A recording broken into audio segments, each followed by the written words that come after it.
Friends, in the last 12 years or so, I have come across numerous myths that I have busted for lots of travelers out there planning their trips to places like Ladakh and Zanskar Valley. And I see them repeated many times by many of my readers and viewers of Devil on Wheels as well.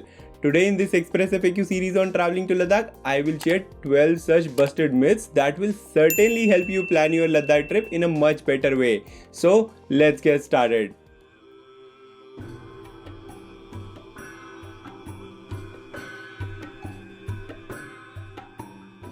Jule friends, if you are new to my channel, my name is Dheeraj and I help people in planning memorable trips to the Himalayas. Well, let us look at these common myths about any Ladakh trip and also the facts busting them one by one. Myth number 1. Ladakh is a honeymoon destination or just another family vacation destination for leisure. Well, in my honest opinion, the truth is Ladakh is neither a honeymoon destination by any means nor a leisure tourist destination. Friends, honeymoon happens once in a lifetime mostly, and sometimes things can go very weird in a Ladakh trip with AMS, fatigue levels and high physical exertion. Ladakh is instead an adventure tourist destination, so please beware of it, and the word adventure is the key over here, which always comes with some risks. Myth number 2. Leh is Ladakh and Ladakh is Leh.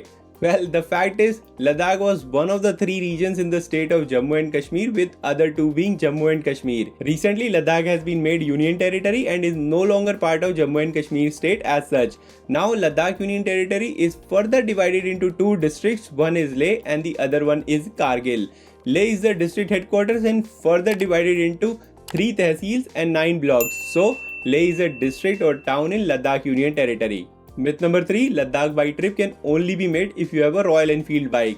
You may have seen many of my Ladakh bike trip videos by now, and it must be clear that it is not always required to have a sturdy high-powered bike like Bullet or Royal Enfield for planning a Ladakh bike trip. Even 100cc or 125cc bikes also complete Ladakh circuit every season, but like I have already explained in my video over here, that they do face some struggle at some of the sections in the Ladakh bike trip. Such places can include high mountain passes or deep slush stretches or water crossings where it might be required to push them manually in case they get stuck. Myth number 4. Ladakh trip can only be made if you have an SUV car.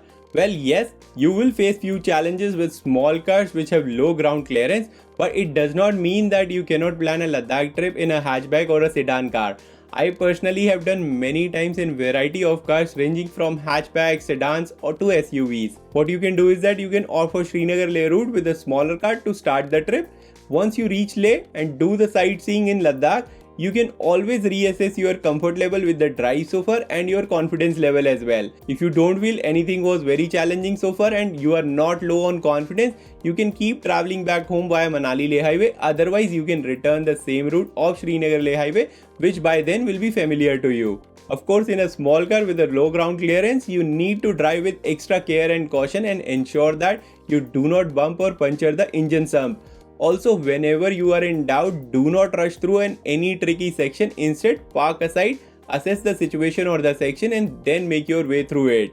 And don't forget to go through my detailed video on tips and tricks for taking a small car like hatchback or a sedan to Leh Ladakh road trip over here. Myth number 5.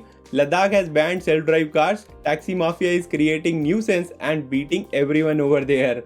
Well, the truth is that apart from one very sorry incident in 2015 where a private self-drive car was attacked, nothing else major has ever happened with concrete proof except few cooked up stories. It is the outside rented self-drive cars or outside rented taxis which are banned for sightseeing in Ladakh to places like Nubra Valley, Pangong Tso or Somorri Lake.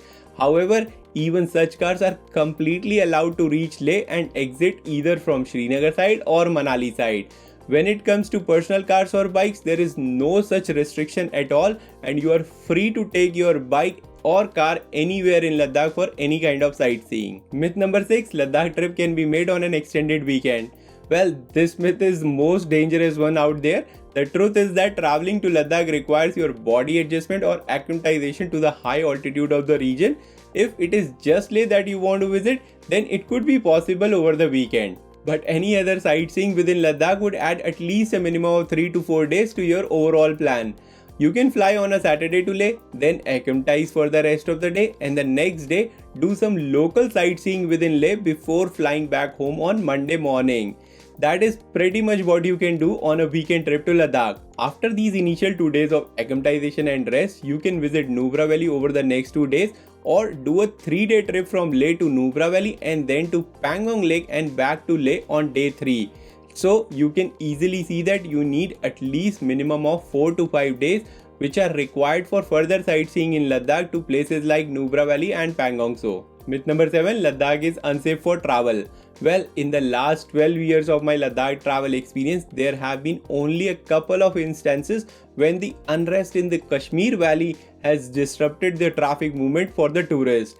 But in general, Ladakh has remained very safe for travelers. As long as you can stick to the main highway roads and tourist areas, you should not face any issues related to safety.